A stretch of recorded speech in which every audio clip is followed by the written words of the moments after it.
பிரசித்தி பெற்ற சிவாலயங்களில் ஒன்றான நெல்லையப்பர் காந்திமதி அம்பாள் கோயிலில் ஆணி திருவிழா மிகவும் பிரசித்தி பெற்றதாகும். இந்த ஆண்டுக்கான ஆணி திருவிழா அதிகாலை கொடியேற்றத்துடன் கோலாகலமாக தொடங்கியது.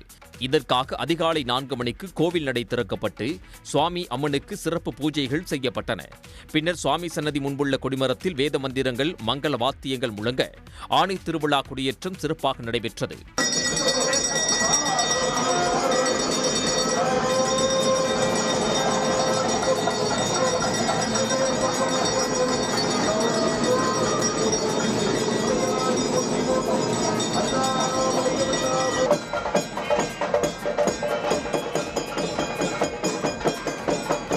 பின்னர் கொடிமரத்திற்கு சிறப்பு அபிஷேகம், தீபாராதனை நடைபெற்றது. இதில் ஏராளமான பக்தர்கள் பங்கேற்று சுவாமி தரிசனம் செய்தனர். ஆணி விழாவையொட்டி கோயில் வளாகம் முழுவதும் விளக்குகளாலும் வண்ண மலர்களாலும் அலங்கரிக்கப்பட்டுள்ளது. ஆணி திருவிழாவின் முக்கிய நிகழ்வான தேரோட்டம் வரும் 8ஆம் தேதி நடைபெறவுள்ளது. இதற்காக 450 டன் எடையும் 82 அடி உயரமும் 28 அடி அகலமும் கொண்ட சுவாமி மகா தேரை தயார் செய்யும் பணி முழுவீச்சில் நடைபெற்று வருகிறது. பாமக நிறுவனர் ராமதாசுடன் மோதல் போக்கு நிலவி வரும் சூழ்நிலையில் அன்புமணி திடீர் பயணமாக டெல்லி சென்றுள்ளார். டெல்லியில் தேர்தல் ஆணைய அதிகாரிகளை சந்தித்து பாமகவின் அதிகாரப்பூர்வ தலைவராக தன்னை அறிவிக்க கோரி அவர் மனு அளிக்க உள்ளதாக தெரிகிறது. இதையடுத்து ஒன்றிய உள்துறை அமைச்சர் அமித்ஷா மற்றும் பாஜக தேசிய தலைவர் JP நட்டாவை சந்திக்கவும் அன்புமணி நேரம் கேட்டுள்ளதாக கூறப்படுகிறது. ராமதாஸ், அவரது மகன் அன்புமணி ஆகியோருக்கு இடையே கடும் அதிகார மோதல் நடந்து வருகிறது. இரு தரப்பினரும் தாங்கள்தான் உண்மையான பாமக என்று கூறிக்கொள்வதோடு ஒருவரின் ஆதரவாளரை மற்றொருவர் கட்சி பொறுப்பில் இருந்து நீக்குவது, சேர்ப்பது என கட்சிக்குள் பெரும் குளறுபடி நடந்து கொண்டிருப்பது குறிப்பிடத்தக்கது. தென்காசி மாவட்டம் ஆலங்குளம் அருகே தனியார் பள்ளி உரிமையாளர் வீட்டில் சுமார் 1 கிலோ தங்கம் மற்றும் 50 லட்சம் ரூபாய் கொள்ளையடிக்கப்பட்ட சம்பவம் பரபரப்பு ஏற்படுத்தியுள்ளது. அங்குள்ள அடைக்கலப்பட்டினத்தில் ராஜசேகர் என்பவர் B.Ed கல்லூரி மற்றும் CBSE பள்ளி நடத்தி வருகிறார். கல்வி நிறுவனத்தின் வளாகத்திற்குள்ளேயே இவரது வீடு அமைந்துள்ளது. இவர் குடும்பத்துடன் வெளியூர் சென்ற நேரத்தில் பூட்டை உடைத்து உள்ளே சென்ற மர்ம நபர்கள் வீட்டில் இருந்த 1.25 கிலோ தங்கம், 50 லட்சம் ரூபாய் ரொக்கம் மற்றும் சில வைர நகைகளை திருடி சென்றுள்ளனர். தகவல் அறிந்து சென்ற போலீசார் கைரேகைகளை ஆய்வு செய்து கொள்ளையர்களை பிடிக்க 2 தனிப்படைகளை அமைத்துள்ளனர். அவிநாசியில் திருமணமான 2 மாதத்தில் இளம்பெண் தற்கொலை செய்து கொண்ட சம்பவத்தில் அவரது கணவர், மாமனார், மாமியார் கைது செய்யப்பட்டிருக்கிறார்கள். கைகாட்டிப்புதூரைச் சேர்ந்த ரியல் எஸ்டேட் தொழில் செய்யும் அண்ணாதுரை என்பவர் தனது மகள் ரிதன்யாவை கவின்குமார் என்பவருக்கு திருமணம் செய்து கொடுத்தார். இந்நிலையில் தனது கணவர் வீட்டார் கொடுமைப்படுத்துவதாக கூறி தற்கொலை செய்து கொண்ட ரிதன்யா முன்னதாக தனது தந்தைக்கு வாட்ஸ்ஆப்பில் ஆடியோ ஒன்றை அனுப்பியிருந்தார். அதில் உடல் மற்றும் மனரீதியாக தாம் கொடுமைப்படுத்தப்படுவதாக கண்ணீர் மல்க அவர் பேசியிருந்தார். 300 சவரன் போதாது, 500 சவரன் வேண்டும் என வரதட்சணை கேட்டு மாப்பிள்ளை வீட்டார் ரிதன்யா கொடுமைப்படுத்தியதாக அவரது உறவினர்கள் குற்றம் சாட்டியுள்ளனர். இனிமேல் இந்த தவறு நடக்காதுன்னு சொல்லி கூட்டிட்டு போனாங்க, சமாதானப்படுத்தி கூட்டிட்டு போனாங்க. கூட்டிட்டு போய் மறுபடியும் 20 நாள் இல்லை, மறுபடியும் 20 நாள் கழிச்சு மறுபடியும் பிரச்சனை வந்து பார்த்தா மெண்டலாம இஸ்லாம் பயங்கரமா டார்ச்சர் கொடுத்துக்கிறாங்க பிள்ளைங்க. தற்கொலைக்கு தூண்டுதல் என்ற பிரிவின் கீழ் வழக்கு பதிவு செய்த போலீசார் கணவர் கவின்குமார், மாமனார் ஈஸ்வரமூர்த்தி, மாமியார் சித்ராதேவி ஆகியோரை கைது செய்தனர். ரயில் புறப்படுவதற்கு 8 மணி நேரத்திற்கு முன்பே இறுதி பயணிகள் அட்டவணையை தயாரிக்க ரயில்வே வாரியம் முடிவு செய்துள்ளது. தற்போது 4 மணி நேரத்திற்கு முன்பாக முன்பதிவு பயணிகளின் அட்டவணை தயாரிக்கப்படுகிறது. இது காத்திருப்பு பட்டியல் பயணச்சீட்டை கொண்ட பயணிகளுக்கு நிச்சயமற்ற தன்மையை உருவாக்குவதால் அந்த நேரம் இரட்டிப்பாக அதிகரிக்கப்பட உள்ளது. இதனால் டிக்கெட் உறுதியாகாத பயணிகள் முன்கூட்டியே மாற்று ஏற்பாடுகளை செய்து கொள்ள முடியும் என தெரிவிக்கப்பட்டுள்ளது.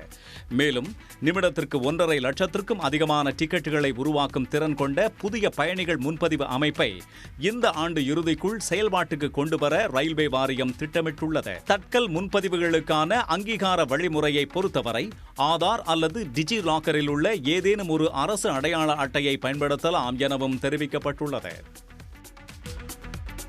இலங்கை கடற்படையினரால் கைது செய்யப்பட்டுள்ள 8 தமிழ்நாடு மீனவர்களையும் அவர்களின் மீன்பிடி படகுகளையும் பாதுகாப்பாக மீட்டுக் கொண்டு வருவது தொடர்பாக உரிய தூதரக நடவடிக்கைகளை முன்னெடுக்குமாறு தமிழ்நாடு முதலமைச்சர் மு.க. ஸ்டாலின் வலியுறுத்தியுள்ளார்.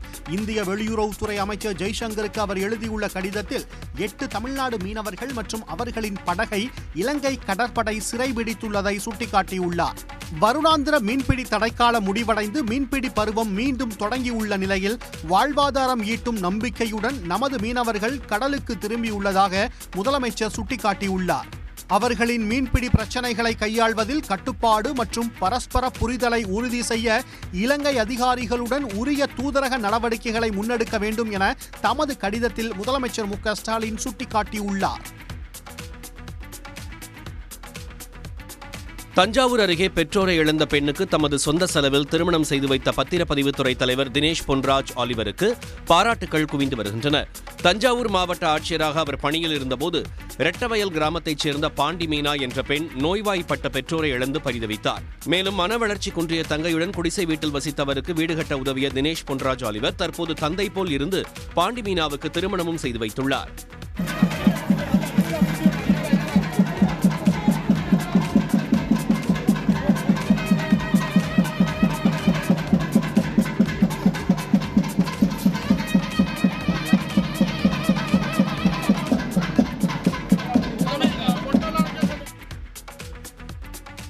சமூக வலைதளங்களில் விமர்சனம் செய்பவர்களுக்கு நாகரிகமாக பதிலளிக்க கட்சியினரை பாமக நிறுவனர் ராமதாஸ் அறிவுறுத்தியுள்ளார். பாமக தலைவர் அன்புமணி தலைமையில் நடைபெற்ற சமூக ஊடக பேரவை கலந்தாய்வு கூட்டத்தில் ராமதாசுக்கு எதிராக அன்புமணி கொந்தளித்தார். ராமதாஸ் பேசுவதை அத்தனையும் பொய் என குற்றம் சாட்டினார். இந்த நிலையில் ராமதாஸ் தலைமையில் தைலாபுரம் தோட்ட இல்லத்தில் பாமக சமூக ஊடக பேரவை போட்டி ஆலோசனைக் கூட்டம் நடைபெற்றது. ராமதாஸால் நியமிக்கப்பட்ட சமூக ஊடக பேரவை மாநில ஒருங்கிணைப்பாளர் குமார் பேசும்போது விமர்சனம் செய்பவர்களை கொச்சைப்படுத்தாமல் தங்கள் பக்கம் இழுக்க ராமதாஸ் அறிவுறுத்தியதாக குறிப்பிட்டார். நாகரிகமாகவும் நளினமாகவும் நயமாகவும் எங்களை எல்லாம் இணையத்திலே பயணப்பட சொல்லியிருக்கின்றார் என்பது நான் இங்கே வலியுறுத்தி சொல்ல கடமைப்பட்டுள்ளேன். தாம்பரத்தில் சாதி மத சடங்குகள் எதுவும் இல்லாமல் சீர்வரிசைகள் மொய் அன்பளிப்பு எதுவும் இல்லாமல் முற்போக்கு கருத்தியல் தலைவர்கள் முன்னிலையில் நடைபெற்ற புரட்சி மன விழாவில் ஜோடிகள் கரம் கோர்த்தது பெரும் வரவேற்பை பெற்றுள்ளது. பெற்றோர் சம்மதத்துடன் தாம்பரம் காந்தி சாலையில் உள்ள திருமண மண்டபத்தில் இந்த புரட்சிகர திருமணம் நடந்தது. பின்னர் மணமக்கள் இருவரும் சமூக பணிகளுக்கு உறுதுணையாக இருப்போம் என்று கூறி உறுதிமொழி ஏற்றுக்கொண்டனர். உங்கள் அனைவரின் முன்னிலையில் இன்று முதல் வாழ்க்கை இணையராக ஏற்றுக்கொள்கிறேன். உறவினர்கள் மற்றும் நண்பர்கள் புத்தகங்களை பரிசாக வழங்கி மணமக்களுக்கு வாழ்த்துக்களை தெரிவித்தனர். கடலூர் மாவட்டம் கண்டமங்கலம் அரசு பள்ளியில் படித்த தரணி 2025ஆம் ஆண்டிற்கான பொறியியல் தரவரிசை பட்டியலில் மாநிலத்திலேயே முதலிடம் பிடித்து சாதனை படைத்துள்ளார். கீழ்கடம்பூர் கிராமத்தைச் சேர்ந்த வேல்முருகன் சாந்தி தம்பதியின் மகள் தரணி 7.5% இடஒதுக்கீட்டின் கீழ் 200க்கு 200 கட் ஆஃப் மதிப்பெண்கள் பெற்று முதலிடம் பிடித்துள்ளார். பள்ளி ஆசிரியர்கள் தரணியை நேரில் அழைத்து பாராட்டு தெரிவித்த நிலையில் வெளிநாட்டில் கொத்தனார் வேலை பார்த்து வரும் மாணவியின் தந்தை வீடியோ கால் செய்தார். மகளின் வெற்றியை கண்டு கண்ணீர் மல்க பேசிய தந்தையை அழாதீங்க அப்பா என தரணி ஆறுதல் படுத்திய காட்சி பார்ப்போரின் கண்களை குளமாக்குகிறது.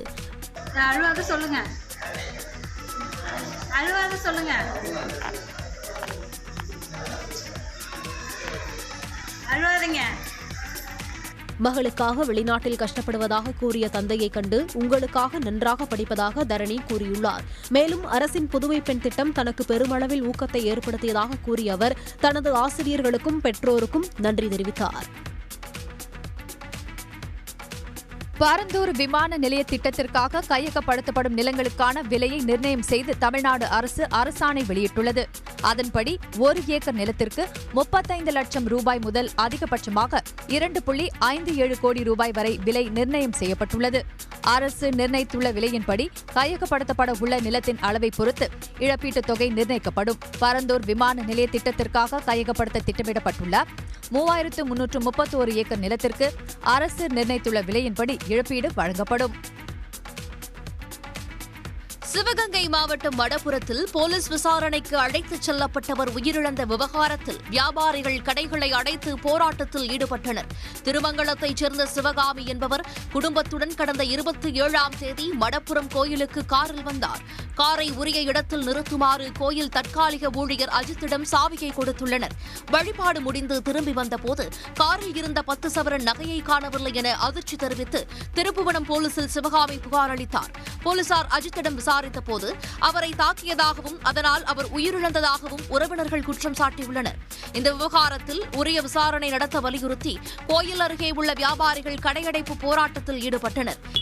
அந்த பொம்பளை கொண்டு வந்தது உண்மையா பொய்யான்றது யாருக்கு தெரியும்? இதற்கு போலீஸ்காரன் விசாரிச்சிருக்காங்களா, கேட்டிருக்காங்களா? சும்மா ஒரு பையனை கொண்டாந்து திட்டாந்தரமா ஒரு வேலை வட்ட பையில வந்து இப்படி அடிச்சு கொண்டாங்கன்னா இது என்ன நியாயம்? இந்த சம்பவம் தொடர்பாக போலீசார் 6 பேர் பணியிடை நீக்கம் செய்யப்பட்டுள்ளனர். தமிழ்நாட்டில் விலையில்லா வேட்டி சேலை வழங்கும் திட்டத்திற்காக ஈரோடு விசைத்தறியாளர்கள் முன்கூட்டியே உற்பத்தியை தொடங்கியுள்ளனர். வழக்கமாக ஜூலை, ஆகஸ்ட் மாதங்களில் அரசாணை வெளியிடப்பட்டு அதன் பின்னர் கூட்டுறவு சங்கங்கள் வாயிலாக விசைத்தறியாளர்களுக்கு நூல்கள் வழங்கப்பட்டு உற்பத்தி தொடங்கப்படும். கடந்த ஆண்டு இந்த நடைமுறையில் காலதாமதம் ஏற்பட்டதால் நடப்பாண்டில் கடந்த ஏப்ரல் மாதமே அரசாணை வெளியிடப்பட்டு முதற்கட்டமாக 75 கோடி ரூபாய் ஒதுக்கப்பட்டது. கொள்முதல் முடிந்து முதற்கட்டமாக வேட்டி உற்பத்திக்கான 1000 டன் நூல்கள் கூட்டுறவு சங்கங்களுக்கு படிப்படியாக வழங்கப்பட்டு வருகின்றன. இதனால் ஈரோடு சுற்றுவட்டாரத்தில் 2000த்திற்கும் மேற்பட்ட விசைத்தறிகளில் உற்பத்தி தொடங்கியுள்ளது. ரயான் மார்க்கெட்டும் இல்லை, காட்டன் மார்க்கெட் இல்லாத காரணத்தினால் நாங்கள் விசைத்தறிகளை பூட்டி வச்சுருந்தோம். இப்போ கடந்த 4 நாட்களாக எங்களுக்கு இலவச வேட்டி சேலை கொடுத்து கவர்மெண்ட்டு இப்போ எங்களுக்கு கொடுத்த வரக்கூடிய வருஷத்தில் பார்த்திங்கன்னா செப்டம்பர் மாதம் தான் வந்துட்டுருக்கோம். ஆனால் முன்கூட்டியே இந்த ஜூலை மாதத்தில் எங்களுக்கு கொடுத்தது எங்களுக்கு இல்லாத எங்கள் தொழிலாளர்களுக்கும் மகிழ்ச்சியாக இருக்குது. ரெண்டாவது பார்த்திங்கன்னா எங்களுக்கு கூலி உயரும் கொடுத்துருக்கு, நல்லா மகிழ்ச்சியாக இருக்குது. சேலைக்கான நூல்களையும் விரைவில் வழங்க கோரிக்கை எழுந்துள்ளது. இந்த உற்பத்தியால் சுமார் 2 லட்சம் தொழிலாளர்கள் பயன்பெற உள்ளனர். மத்திய பிரதேச மாநிலம் போபாலில் சாலை கட்டுமான பொறியியலின் அடிப்படை கூறுகள் எதுவும் இல்லாமல் மேம்பாலத்தை கட்டிய 7 அரசு பொறியாளர்களை அந்த மாநில அரசு அதிரடியாக பணியிடை நீக்கம் செய்துள்ளது. போபால் நகரில் ஜஸ்பக் என்ற இடத்தில் ரயில்வே தண்டவாளங்களுக்கு இடையே சுமார் 18 கோடி ரூபாய் மதிப்பீட்டில் மேம்பாலம் ஒன்று கட்டப்பட்டது. ஆனால் வாகனங்கள் திரும்ப முடியாத அளவுக்கு 90 டிகிரி கோணத்தில் திருப்பத்துடன் கட்டப்பட்ட அந்த பாலத்தின் வடிவமைப்பை சமூக வலைதளங்களில் பலர் எள்ளி நகையாடி வருகின்றனர். கட்டுமான பொறியியல் படித்தவர்கள்தான் இந்த பாலத்தை கட்டினார்களா என்று உள்ளூர் வாசிகளும் கேள்வி எழுப்பினர். கட்டுமானத்திற்கான அடிப்படை விதிகளை மீறி கட்டப்பட்ட பாலம் குறித்து விசாரணை நடத்த உத்தரவிட்ட மாநில அரசு பொதுப்பணித்துறையைச் சேர்ந்த 7 பொறியாளர்களை பணியிடை நீக்கம் செய்துள்ளது. அந்த பாலத்தை கட்டிய புனீத் சத்தா என்ற நிறுவனமும் பாலத்தை வடிவமைத்த டைனமிக் கன்சல்டன்ட் என்ற நிறுவனமும் கருப்பு பட்டியலில் வைக்கப்பட்டுள்ளன. வியட்நாமை பூர்வீகமாக கொண்ட அமெரிக்க இளைஞருக்கும் சென்னையை சேர்ந்த பெண்ணிற்கும் சென்னையில் திருமணம் நடைபெற்றது. சென்னை கோடம்பாக்கத்தை சேர்ந்த இளஞ்செழியன் என்பவரது மகள் அம்ருதா அமெரிக்காவின் மினசோட்டாவில் உள்ள கல்லூரியில் படித்தார். அப்போது வியட்நாமை பூர்வீகமாக கொண்ட அமெரிக்கரான திரிஸ்டன் தாவோ என்பவருடன் காதல் மலர்ந்துள்ளது. 4 ஆண்டு காதலுக்கு இரு வீட்டாரும் சம்மதித்ததால் சென்னை MRC நகரில் உள்ள தனியார் மண்டபத்தில் திருமணம் நடைபெற்றது. நாங்கள் வந்து ஒன்றா ஐஓவா ஸ்டேட் யூனிவர்சிட்டியில் போகும்போது பார்த்து பழகி இப்போ வந்து கல்யாணம் இன்னைக்கு தான் நடந்திருக்கு. Very happy to be able to learn and be a part of the new, at least new to me, this traditional wedding and Tamil culture is very unique. பண பரிவர்த்தனைகளை நவீனமயமாக்கும் மற்றொரு முயற்சியாக நாடு முழுவதும் தபால் நிலையங்களில் டிஜிட்டல் முறையில் கட்டணம் செலுத்தும் முறை அறிமுகம் செய்யப்பட இருக்கிறது. நாட்டில் UPI மூலமாக பண பரிவர்த்தனை செய்யும் முறை பன்மடங்கு அதிகரித்து வருகிறது. இந்நிலையில் பெரும்பான்மை மக்களால் பயன்படுத்தப்படும் தபால் நிலையங்களில் UPI டிஜிட்டல் பரிவர்த்தனையை நடைமுறைப்படுத்த தபால் துறை திட்டமிட்டிருந்தது. இதற்கான சோதனை முயற்சிகள் வெற்றியடைந்ததை அடுத்து வரும் ஆகஸ்ட் 1ஆம் தேதி முதல் நாடு முழுவதிலும் உள்ள தபால் நிலையங்களில் டிஜிட்டல் பரிவர்த்தனை முறை புழக்கத்துக்கு வர உள்ளது. புதிய முறையின் கீழ் ஆகஸ்ட் மாதம் முதல் தபால் நிலைய கவுண்டர்களில் QR குறியீட்டை ஸ்கேன் செய்து மக்கள் கட்டணங்களை செலுத்தலாம். ஒடிசாவில் ஆளும் பாஜக மாநில அரசை கண்டித்து அம்மாநில முதலமைச்சர் வீட்டை முற்றுகையிட முயன்ற காங்கிரஸ் தொண்டர்களின் கால்களை உடைக்க வேண்டும் என உத்தரவிட்ட போலீஸ் அதிகாரிக்கு கண்டனம் வலுத்துள்ளது.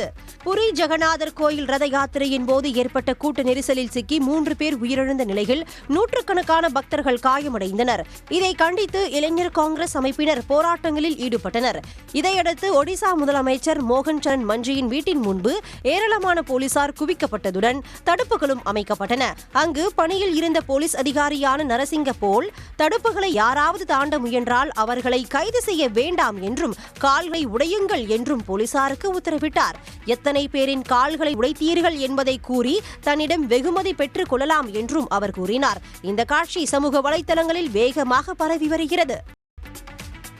தமிழ்நாட்டில் 10 இடங்களில் 100 டிகிரி ஃபாரன்ஹீட்டிற்கு மேல் வெப்பம் தகித்துள்ளது. இது தொடர்பாக சென்னை வானிலை ஆய்வு மையம் வெளியிட்டுள்ள செய்திக்குறிப்பில் மதுரை விமான நிலையத்தில் அதிகபட்சமாக 104.36 டிகிரி ஃபாரன்ஹீட் வெப்பம் கொளுத்தியதாக தெரிவித்துள்ளது.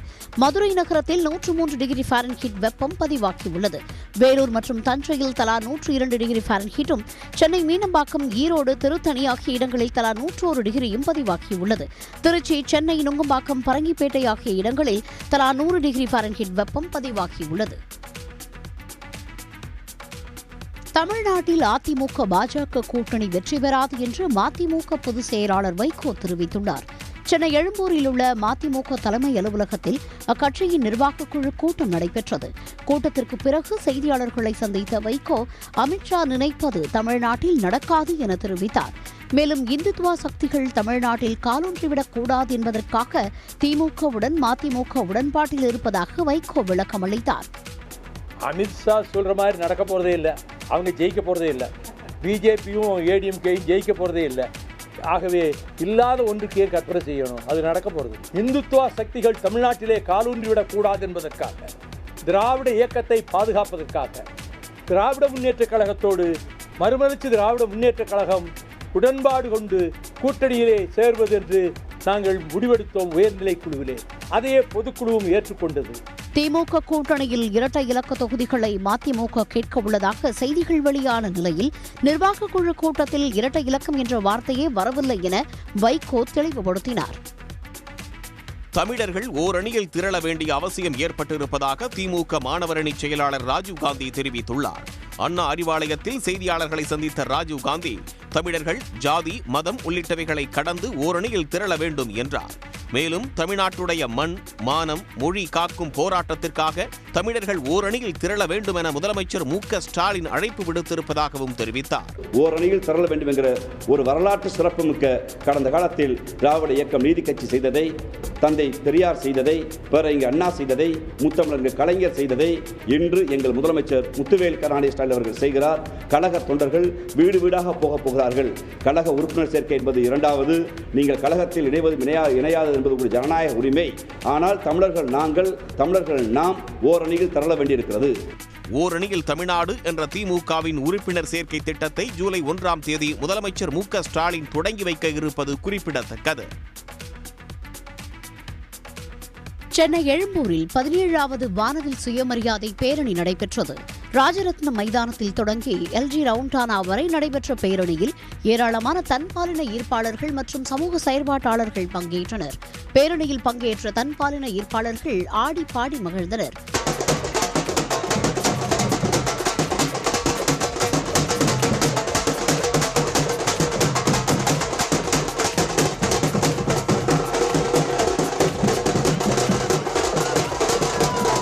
தன்பாலின ஈர்ப்பாளர்களை வேறுபாடுகளின்றி மரியாதையுடன் நடத்த பேரணியில் பங்கேற்றவர்கள் வலியுறுத்தினர். ரொம்ப ஜாலியாக இருக்குது. அண்ட் சில பேர் அகெயின்ஸ்டாகவும் இருக்காங்க. அவங்களுக்கு நான் என்ன சொல்ல வரேன்னா, நாங்கள் எங்கள் வாழ்க்கையை நாங்களாக தான் வாழ்ந்துட்டுருக்கோம். எங்களை நீங்கள் அவங்க அப்படி இப்படிலாம் சொல்லி நீங்கள் அசிங்கப்படுத்த வேண்டாம். நாங்கள் இப்படி தான் இருப்போம். இந்த பேரணியில் திருநங்கைகள், திருநம்பிகள் உட்பட பால் புதுமையினர் ஏராளமானோர் பங்கேற்றனர். புதுப்பிக்கப்பட்ட வள்ளுவர் கோட்டத்திற்கு வார விடுமுறையை ஒட்டி ஏராளமான மக்கள் குடும்பமாக வருகை தந்தனர். அண்மையில் முதலமைச்சர் மு.க. ஸ்டாலின் திறந்து வைத்த நிலையில் பார்வையாளர்களின் வருகை அதிகரித்து வருகிறது. நல்லா இருக்கு. மேல தேர்லயே இப்ப டெலிகாஸ்ட் பண்ணாங்க, ரொம்ப அழகா இருந்துச்சு. ஸ்டார்டிங்ல வர்றப்ப பார்க் எல்லாம் இருந்துச்சு, அறம்பொருள் இன்பம் வீடுன்ட்டு, அதுவும் அழகா இருக்கு. இந்த லைட்னிங்லாம் ஈவினிங் நல்லா இருக்கு. இங்கே நாங்கள் வள்ளுவர் கோட்டத்துக்கு வந்திருக்கோம். இங்கே நிறைய புதுசாக கட்டியிருக்காங்க. இங்கே இருக்க வள்ளுவர் நாங்கள் எல்லாத்தையும் பார்த்தோம். எங்களுக்கு இங்கே சுற்றி இருக்க எல்லாமே பிடிச்சிருக்கு. இசை நீரூற்று, திருக்குறள் ஆய்வரங்கம், ஆராய்ச்சி நூலகம் உள்ளிட்ட பகுதிகளை மக்கள் ஆர்வத்தோடு கண்டுகளித்தனர். நுழைவாயிலில் அமைந்திருக்கும் இசை நீரூற்று சுற்றுலா பயணிகளை வெகுவாக ஈர்த்தது. ஒடிசா மாநிலம் மயூர்பஞ்ச் மாவட்டத்தில் கடந்த 2 நாட்களாக பெய்த கனமழையால் பல்வேறு பகுதிகள் வெள்ளக்காடாக மாறியுள்ளன. சாலைகளை வெள்ளம் சூழ்ந்திருப்பதால் பல கிராமங்கள் துண்டிக்கப்பட்டன. வீடுகளுக்குள் வெள்ள நீர் புகுந்ததால் மக்களின் இயல்பு வாழ்க்கையும் கடுமையாக பாதிக்கப்பட்டுள்ளது.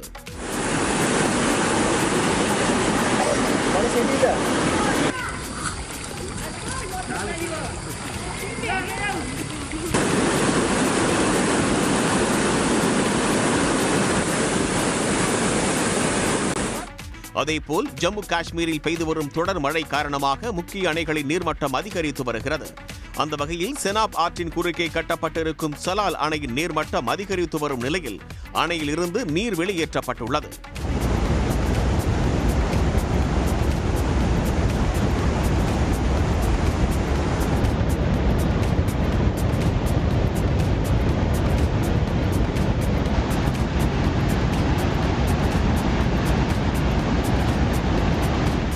அதிக அளவிலான நீர் வெளியேற்றப்படுவதால் தாழ்வான பகுதிகளில் வசிக்கும் மக்கள் பாதுகாப்பாக இருக்க அறிவுறுத்தப்பட்டுள்ளது. தென்னாப்பிரிக்காவில் 20 லட்சம் ஆண்டுகளுக்கு முன்பு வாழ்ந்த மனித மூதாதையரின் படிம பற்களில் இருந்து புரதங்களை பிரித்தெடுத்து ஆய்வாளர்கள் சாதித்துள்ளனர். மனிதனின் மூதாதையர்களான ஹோமினின் படிமங்கள் ஜோகனஸ்பர்க் அருகே அதிக அளவில் கண்டெடுக்கப்பட்டன. மனித குலத்தின் தொட்டில் என்று யுனெஸ்கோ அமைப்பால் அறிவிக்கப்பட்டுள்ள இந்த பகுதியில் 20 லட்சம் ஆண்டுகளுக்கு முந்தைய பரந்த்ரோபஸ் ரோபஸ்டஸ் என்ற வரலாற்று காலகட்டத்திற்கு முந்தைய மனித மூதாதையரின் படிமங்கள் கண்டுபிடிக்கப்பட்டன. இந்நிலையில் அவற்றின் பற்களில் இருந்து புரதத்தை பிரித்தெடுத்திருக்கின்றனர் ஆய்வாளர்கள். இந்த புரதத்தின் வாயிலாக மனித பரிணாமத்தின் வளர்ச்சி குறித்த மேலும் புதிய தகவல்களை கண்டுபிடிக்க முடியும் என்று ஆய்வாளர்கள் நம்பிக்கை வெளிச்சத்தை பாய்ச்சியுள்ளனர். முக்கியமாக DNA பரிசோதனை மேற்கொள்ள முடியாத வரலாற்று காலகட்டத்திற்கு முந்தைய படிமங்களில் இருந்து தகவல்களை பெற முடியும் என்று அவர்கள் கூறுகின்றனர். தமிழ்நாட்டில் வீட்டு மின் இணைப்புகளுக்கு எந்தவித மின்கட்டண உயர்வும் இல்லை என்று அமைச்சர் சிவசங்கர் விளக்கம் அளித்துள்ளார். இது தொடர்பாக அவர் விடுத்துள்ள அறிக்கையில் மின்கட்டண உயர்வு என்று சமூக வலைதளங்களில் பரவும் வதந்திகளை நம்ப வேண்டாம் என்றும் மின்கட்டணத்தை உயர்த்தும்படி ஒழுங்குமுறை ஆணையத்திடமிருந்து எந்தவித பரிந்துரையும் வரவில்லை என்றும் குறிப்பிட்டுள்ளார். 100 யூனிட் இலவச மின்சாரம் உள்ளிட்ட அனைத்துவித மின்சார சலுகைகளும் தொடரும் என்றும் அவர் கூறினார். எனவே மின்கட்டண உயர்வு குறித்த தேவையற்ற வதந்திகளை மக்கள் நம்ப வேண்டாம் என்றும் அமைச்சர் சிவசங்கர் கேட்டுக் கொண்டார். தமிழ்நாட்டில் கலை அறிவியல் கல்லூரிகளில் 1ஆம் ஆண்டு வகுப்புகள் இன்று தொடங்குகின்றன. கூடுதலாக 11 புதிய கல்லூரிகள் உட்பட 180 அரசு கலை மற்றும் அறிவியல் கல்லூரிகளில் உள்ள சுமார் 1,25,000 இடங்களுக்கான கலந்தாய்வை கல்லூரி கல்வி இயக்ககம் நடத்தியது. நடப்பாண்டு 2,25,000 மாணவர்கள் விண்ணப்பம் செய்திருந்தனர். கடந்த 14ஆம் தேதி நிறைவடைந்த முதல் சுற்று கலந்தாய்வில் மாணவர்கள் 23,490 பேர், மாணவிகள் 38,357 பேர், 3ஆம் பாலினத்தவர் 25 பேர் தேர்வு செய்யப்பட்டனர்.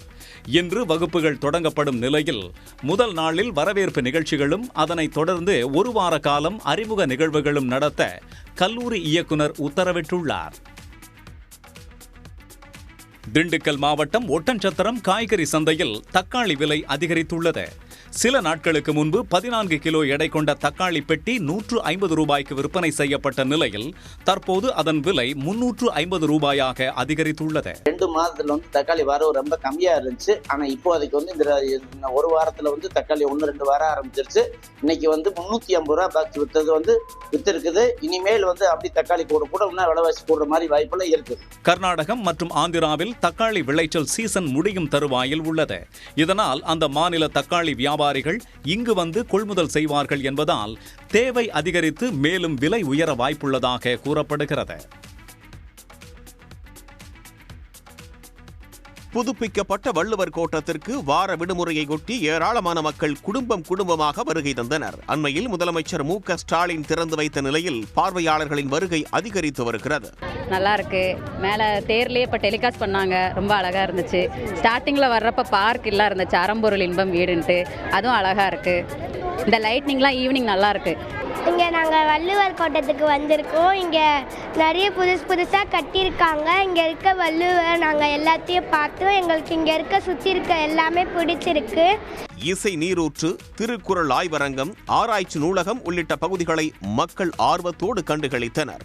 நுழைவாயிலில் அமைந்திருக்கும் இசை நீரூற்று சுற்றுலா பயணிகளை வெகுவாக ஈர்த்தது. உடனுக்குடன் செய்திகளை தெரிந்து கொள்ள சன் நியூஸ் பெல் ஐகானை கிளிக் பண்ணுங்க.